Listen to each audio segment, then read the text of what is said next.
Hello everyone, welcome to Tandra's blog. তো আজকে তোমাদের সাথে আবার শেয়ার করব একটা অনুষ্ঠান বাড়ির খাওয়া দাওয়া।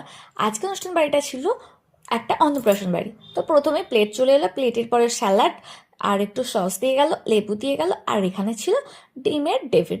ডিমের ডেভিলের মধ্যে এই ডিমটা আর এখানে যে আলুর যে মশলাটা থাকে সেটা দেখলাম অনেকটা সেই ভেজিটেবল চপের মশলার মতো। এরপরে দিল ফ্রাইড রাইস আর তার সাথে ছিল চানা পানির। তো চানা পানিরের সাথে ফ্রাইড রাইসটা খেয়ে নিলাম। তারপরে চলে আসলো ঝুরঝুরে আলু ভাজা, ডাল আর ভাত।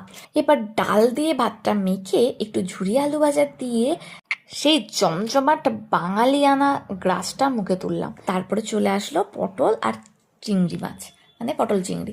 তো পটল চিংড়িটা ডালের সাথে একটু নিয়ে খেলাম প্রথমে, তারপরে দেখলাম ভালোই লাগলো। তারপরে আবার একটু ভাত নিয়ে নিলাম। ভাত নিয়ে নেওয়ার পরে দিয়ে চলে গেল একদম লাল লাল করে বানানো দেশি মুরগির কষা। তো দেশি মুরগির কষাটা বেশ ভালোই হয়েছিল, টেস্টটা একদম দুর্দান্ত।